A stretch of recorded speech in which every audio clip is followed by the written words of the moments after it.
Mardi 7 septembre 1943. J'ouvre la Bible au hasard et trouve ceci. Le Seigneur est ma chambre haute. Je suis assise sur mon sac à dos au milieu d'un wagon de marchandises bondé. Papa, maman et Micha sont quelques wagons plus loin. Ce départ est tout de même venu à l'improviste. Ordre subite de la haie, spécialement pour nous. Nous avons quitté ce camp en chantant. Père et mère très calmes et courageux, Micha également. Nous allons voyager 3 jours. Merci de tous vos bons soins. Les amis restés au camp vont écrire à Amsterdam. Peut-être te fera-t-on suivre. Peut-être aussi ma dernière longue lettre.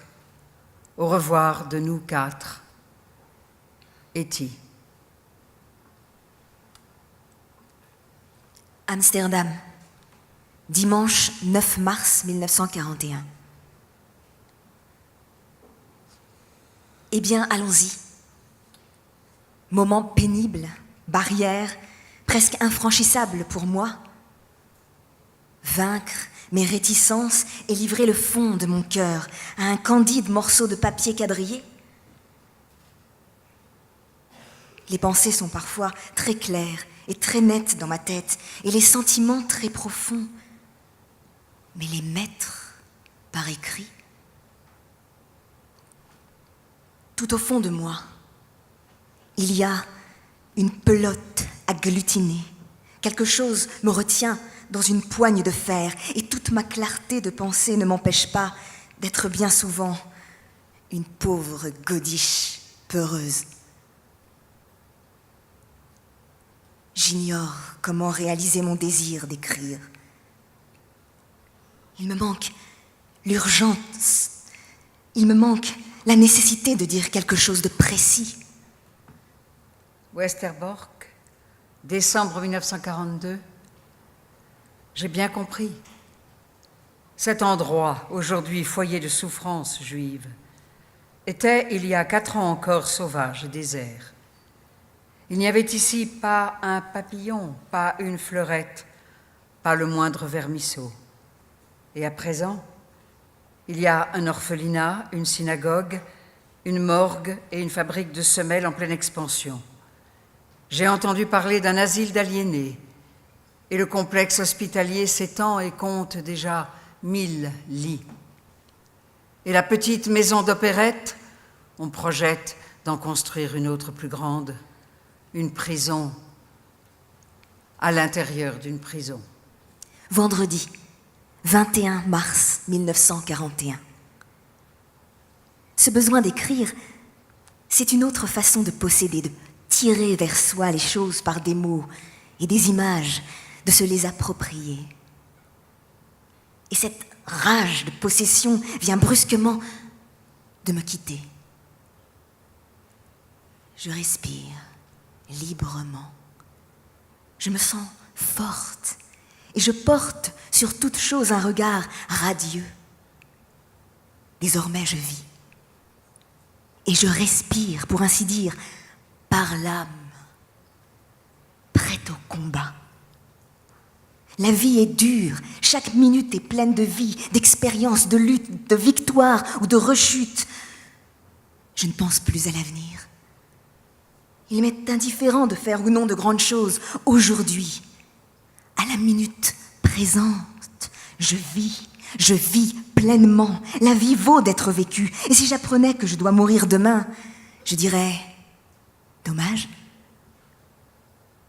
mais je ne regretterais rien.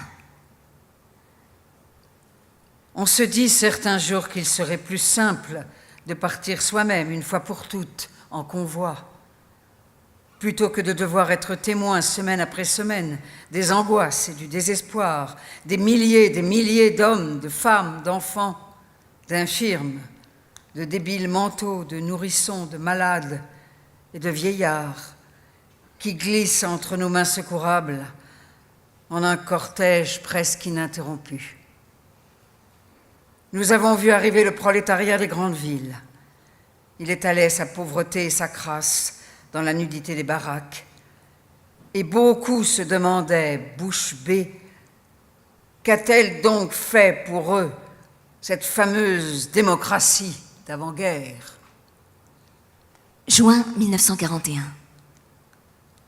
Quand on est comme moi, toute jeune encore, on se rend à peine compte de l'appauvrissement intellectuel qu'a subi notre génération et de la solitude où elle se trouve. C'est tout un monde qu'on démolit, mais le monde continuera, et moi, avec lui, jusqu'à nouvel ordre, pleine de courage et de bonne volonté. Ces disparitions nous laissent comme dépouillés, mais je me sens si riche intérieurement que ce dénuement n'a pas encore fait tout son chemin jusqu'à ma conscience. Il faut garder le contact avec le monde réel, vivre totalement en dehors comme au-dedans. Voilà une tâche exaltante. J'ai essayé de regarder au fond des yeux la souffrance de l'humanité. La grande absurdité a fait place à un peu d'ordre et de cohérence. Et me voilà capable de continuer mon chemin. Lundi 7 juin 1943. Désormais, ce camp, avec le véritable abîme de détresse qu'offre le spectacle des arrivées et des départs de convois, m'a de nouveau avalée, toute crue. De 4 à 9 heures, j'ai traîné des petits-enfants en pleurs et porté des bagages pour soulever des femmes épuisées. C'était dur et déchirant. Des femmes et des enfants en bas âge, 1600. Un autre convoi aussi important est attendu cette nuit. Une vieille femme m'a demandé, complètement désemparée, « Et vous pourriez m'expliquer pourquoi nous devons tant souffrir, nous autres juifs ?»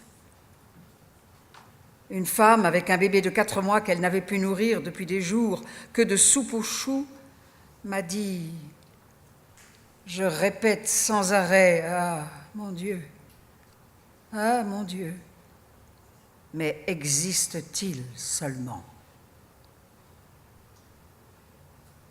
Il m'a fallu parcourir un chemin difficile pour retrouver ce geste d'intimité avec Dieu.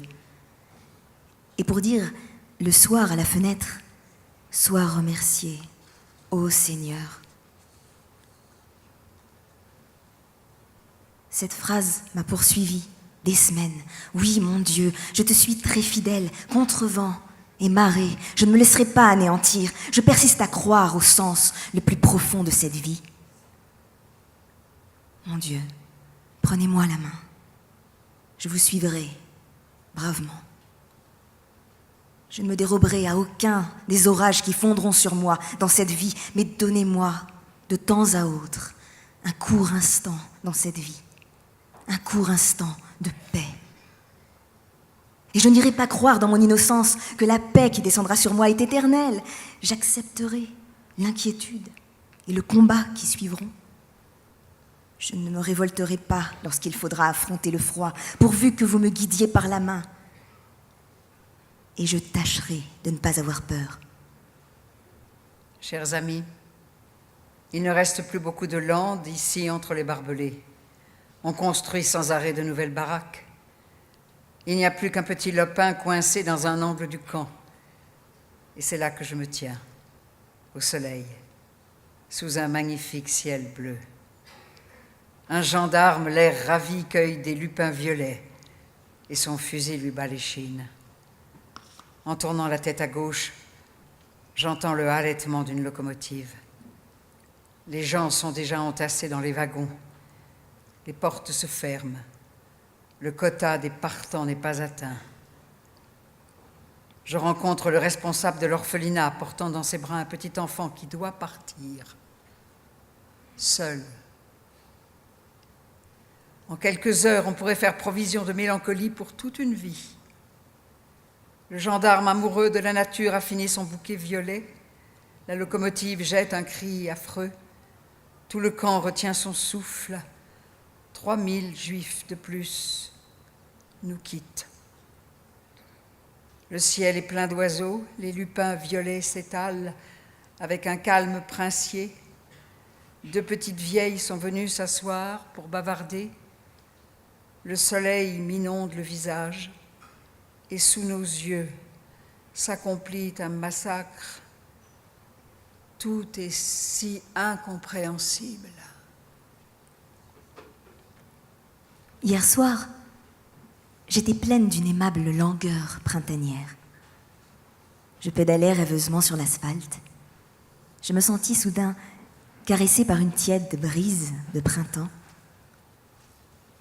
Pourquoi ne connaîtrait-on pas une véritable ivresse amoureuse, tendre et profonde au contact du printemps ou de tous les êtres ? En dépit de toutes les souffrances infligées et de toutes les injustices commises, je ne parviens pas à haïr les hommes. Quand on a une vie intérieure, peu importe sans doute de quel côté des grilles d'un camp on se trouve. Saurais-je être à la hauteur de ces paroles? Saurais-je les vivre? Ne nous faisons pas trop d'illusions. La vie va devenir très dure. Nous serons de nouveau séparés de tous ceux qui nous sont chers. Je crois que le moment n'en est plus éloigné. On doit s'y préparer intérieurement, avec une intensité croissante. Je quitte à l'instant mon cher papa. Il est en train de vivre des moments historiques. Il vient de manger une assiette de choux. Et ce matin, il a même bu du lait. Lui qui avait toujours proclamé plutôt la Pologne qu'un verre de lait. Je m'en aperçois à mon corps défendant. L'inquiétude que vous inspirent vos proches vous ronge plus que tout. Des dizaines de milliers de gens ont quitté ces lieux. Ce sera bientôt le tour de mes parents. Moi, je ne pars pas. Je ne veux pas. Il est plus facile de prier de loin pour quelqu'un que de le voir souffrir à vos côtés. Ce n'est pas la peur de la Pologne qui m'empêche de partir avec mes parents, mais la peur de les voir souffrir. Une forme de lâcheté, quand même. Lundi, 29 juin 1942. Je suis désormais séparée de mes parents sans pouvoir les rejoindre, alors qu'ils n'habitent qu'à 2 heures de train d'ici. Les Juifs sont consignés à résidence dans la ville ou le quartier où ils habitent. Le temps viendra, peut-être, où je ne saurai plus où ils sont, où ils auront été déportés, où ils mourront de détresse. Je sais que ce temps peut venir. Aux dernières nouvelles, tous les Juifs de Hollande vont être déportés en Pologne. On veut notre extermination complète. Cette certitude nouvelle, je l'accepte. Je n'imposerai pas aux autres mes angoisses et je me garderai de toute rancœur s'ils ne comprennent pas ce qui nous arrive à nous, les Juifs. Se concentrer plus fortement sur une survie intérieure malgré la pire des séparations. Et ne conserve-t-on pas toujours l'espoir de se retrouver un jour sur cette terre? Mardi 6 juillet 1943, cet après-midi, je suis tombée dans les pommes. Ces petites faiblesses ont leur utilité. Elles vous rappellent que votre énergie physique a des limites. Il faut dire aussi que cela commençait à dépasser les bornes. J'ai tellement sommeil. Si tu savais comme j'ai sommeil, je pourrais dormir 15 jours. Si l'on se laisse emporter chaque semaine par le flot des tensions qui règnent ici, il ne faut pas plus de 3 semaines pour être détruit. Détruit pour de bon. Aussi, désormais, j'essaie de vivre au-delà des tampons verts, rouges, bleus et des listes de convois. Et je vais de temps en temps rendre visite aux mouettes, suivre son vol parmi les puissants nuages bleus, sombres, gorgés de pluie. Et soudain, nous avons le cœur un peu moins lourd. 1er juillet 1942.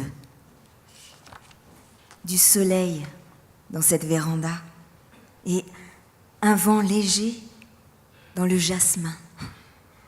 Bizarre, ce jasmin si tendre et si radieux au milieu de toute cette grisaille et de cette pénombre boueuse. Je ne comprends rien à ce jasmin. En ce XXe siècle, on peut très bien croire encore au miracle, même si avant peu, en Pologne, je dois être dévorée par les poux. Aujourd'hui, ou bien on en est réduit à penser uniquement à soi-même et à sa survie, ou bien l'on doit renoncer à tout désir personnel et s'abandonner. Pour moi, cet abandon consiste à continuer à apporter tout le soutien que je pourrai, au lieu de sombrer dans le chagrin et l'amertume. Dimanche 8 août 1943. Beaucoup ici sentent dépérir leur amour du prochain parce qu'il n'est pas nourri de l'extérieur. L'amour du prochain est comme une prière élémentaire qui vous aide à vivre. Il règne ici une certaine pénurie d'amour. Et moi, je m'en sens si étonnamment riche. Je serais bien en peine de l'expliquer aux autres. Juillet 1942, cette époque est trop dure pour des êtres fragiles comme moi. Après elle, je le sais, viendra une autre époque beaucoup plus humaine. J'aimerais tant survivre pour transmettre à cette nouvelle époque toute l'humanité que j'ai préservée en moi, malgré les faits dont je suis le témoin chaque jour.